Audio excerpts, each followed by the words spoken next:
पहुंचना चाहिए कि नहीं पहुंचना चाहिए?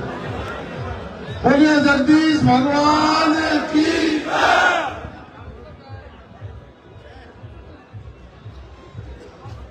आज बसंत पंचमी के अवसर पर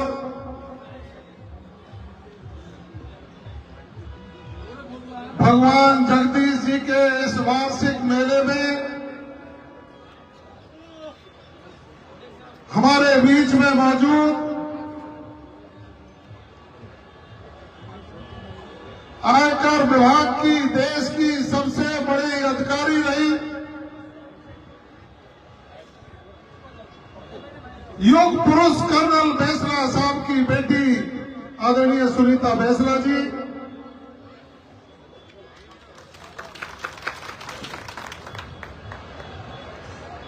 हम द्वारे आपके जैसे लाखों लोगों के बीच में हमेशा कर्नल बैसला साहब ने शिक्षा की ज्योति जलाने का काम किया था। उनकी विरासत को आगे बढ़ाने का संकल्प आपने लिया है। दूसरे यहाँ के राजनीतिक क्षेत्र में बाबा हंसराम का नाम बड़े सम्मान से लिया जाता है। उनके सुपुत्र और करौली के विधायक आदरणीय दर्शन सिंह जी, अभी जिनका उद्बोधन आपने सुना, भारतीय जनता पार्टी सवाई माधोपुर के जिले के अध्यक्ष और गंगापुर सिटी से विधायक रहे, पूर्वी राजस्थान के कट्टावर नेता आदरणीय मानसिंह जी गुर्जर साहब, भारतीय जनता पार्टी जिला करौली के अध्यक्ष भाई गोवर्धन सिंह यादव जी, टोडाभीम विधानसभा के पूर्व विधायक रहे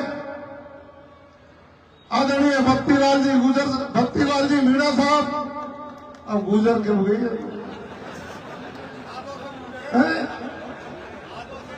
यार, कई बार मामा गुजरन के काम में ही है।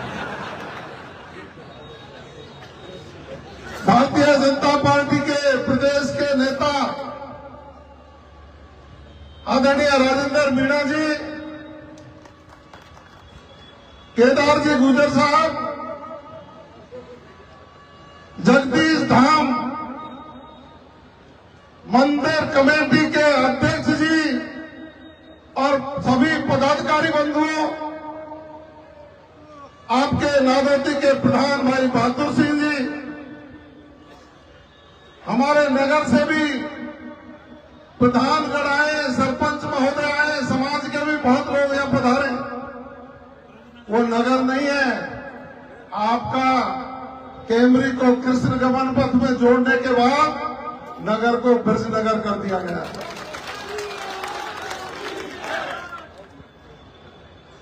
मंच पर विराजमान सभी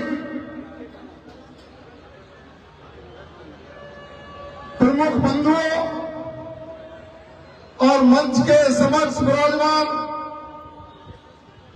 दूर दराज के क्षेत्रों से आए मेरे सभी प्रत्यातुल बुजुर्गों, नौजवान साथियों और उधर से लेकर इधर तक छतों पर सब जगह बैठी मेरी सती और सावित्री जैसी माताएं बहनें, आप सबको बसंत पंचमी के शुभ अवसर की बहुत बहुत शुभकामनाएं, आपको बधाई। आज एक महत्वपूर्ण दिन और है। ये इलाका सेना के जवानों से गौरवान्वित होता है। हर तीसरे घर में यहाँ सैनिक है। तो आज स्वतंत्रता के महानायक आजाद हिंद फौज का जिन्होंने गठन किया, बाबू सुभाष जी की भी जयंती है, उसकी भी आप सबको बधाई हो चुका।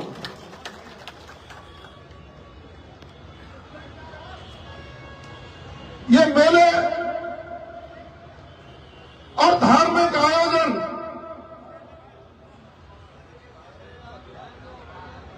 हमारी संस्कृति और विरासत के वाहक, भारतीय संस्कृति में धार्मिक आयोजनों का, मेले का बड़ा महत्व है। हमारे बुजुर्गों से, सभी मार्गदर्शकों से हमने यही सीखा है कि हम जो इस देश के निवासी हैं, इस देश में वेद पुराण, संत महात्माओं और महान पुरुषों द्वारा दिए गए समय समय पर प्रवचन और उनके बताए सदमार्ग पर चलकर हम अपनी जीवन जीने की व्यवस्थाओं को तय करते हैं। समय बदलता है।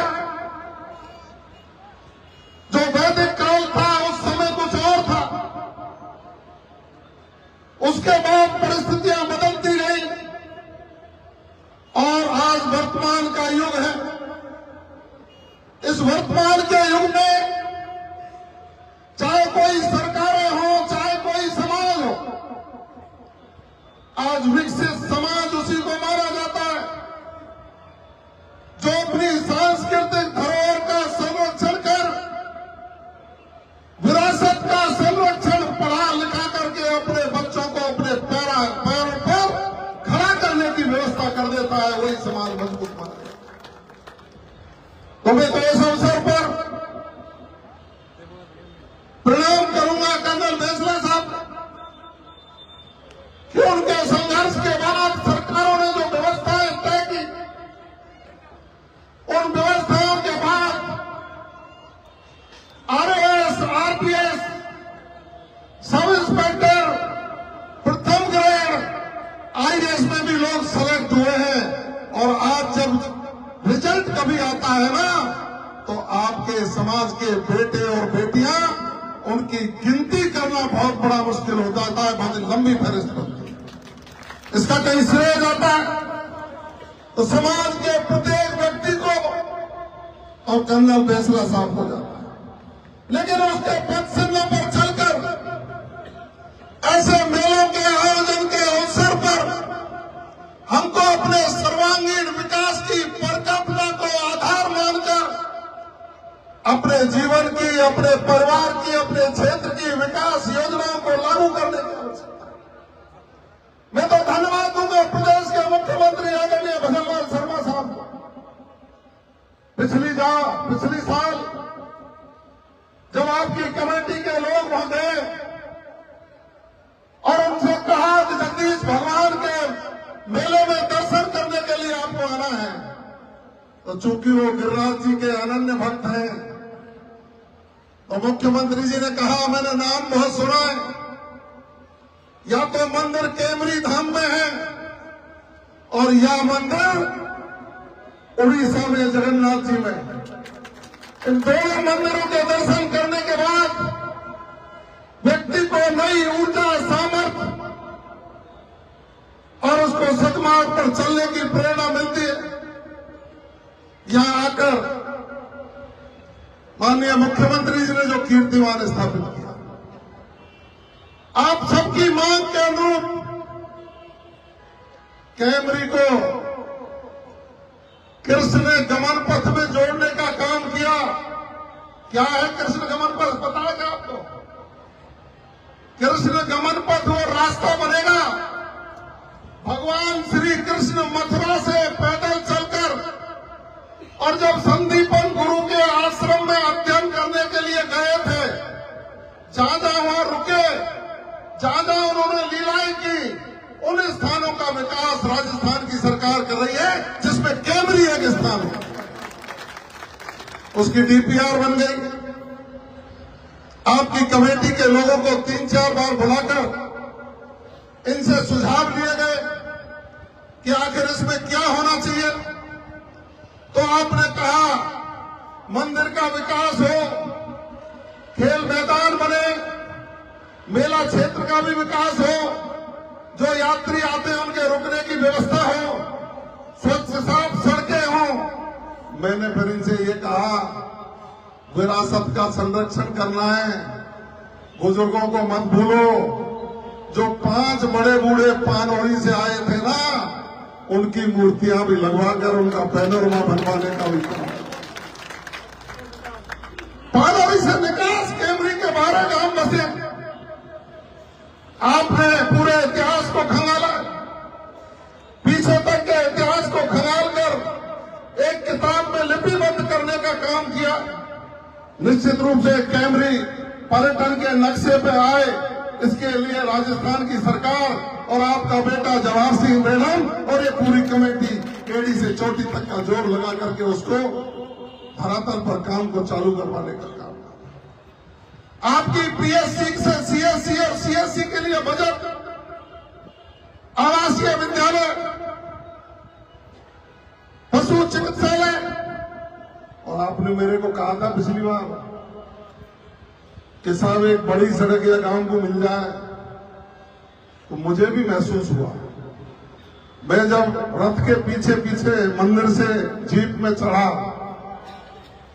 तो स्कूल की, खेल मैदान की, लाइब्रेरी की मांग तो आ रही थी, पर सबसे ज्यादा छोरे क्यों कह रहे बारात बनवा लीजिए, बारात बनवा लीजिए।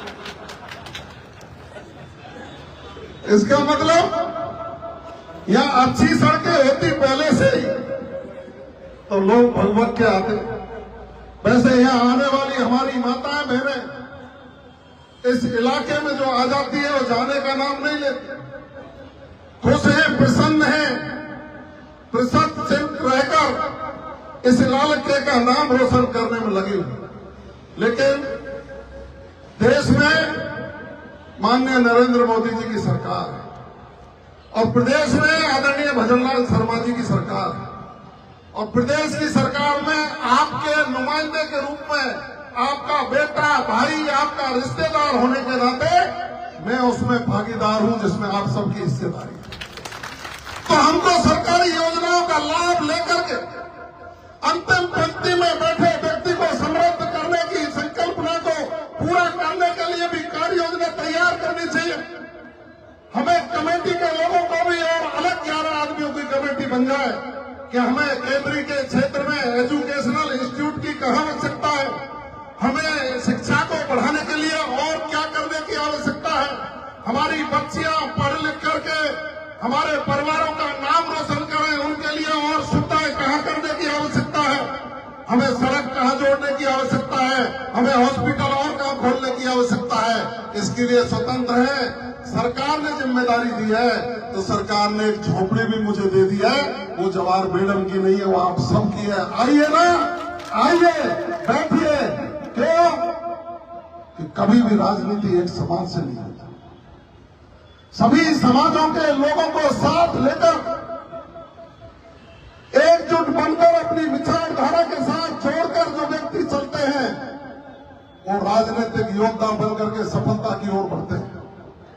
आप लोगों के यहां पंचायतों का सीमांकन हुआ, बताइए आजादी से अब तक कितनी पंचायतें किसी ने आपके यहां बनाई है? इस घटाना धार को पूरी को 6-6, 7-7 पंचायत बनाकर इनका राजनीतिक तुरंत बढ़ाने का काम किया, क्योंकि आपका भाई उस कमेटी का मेंबर था। तो जहां मौका मिलेगा, जहां मुझे गुंजाइश मिलेगी, वंचित वर्ग के लोगों को, जो भी वंचित है, उसको हिस्सेदारी देने के लिए मैं निश्चित रूप से प्रण से, मन से, वचन से काम करूंगा। आज इस बसंत पंचमी के मौके पर मैं तो आप सबको इतना ही कहना चाह रहा हूं। एक भाई ने मुझे अभी एक कागज दिया था, वहां मिला था, विशाल नाम का लड़का है, कि खेल मैदान और लाइब्रेरी की घोषणा कर जाओ। अरे तो चुटकियों के काम है। हम हर एक ग्राम पंचायत पर अटल ज्ञान केंद्र खोलने का काम कर रहे हैं। हर एक ग्राम पंचायत पर अटल ज्ञान केंद्र, जिसमें डिजिटल लाइब्रेरी होगी, एक व्यक्ति वहां बैठेगा, समझाएगा, लोगों को सुविधाएं मिलेंगी, उसी सुविधाएं जो अटल ज्ञान केंद्र पर होंगी उसमें सरकारी योजनाओं का लाभ कैसे मिल सकता है इसका ज्ञान भी दिया जाएगा। हम पढ़ाई के लिए फॉर्म कैसे भर सकते हैं उसकी जानकारी भी दी जाएगी। आपको संसाधन देने का काम प्रदेश के मुख्यमंत्री आदरणीय भजनलाल शर्मा जी कर रहे हैं। खेल मैदान कोई बड़ी चीज नहीं है, ये जो हमने घोषणा की है पहले इन कामों को हो जाने दो।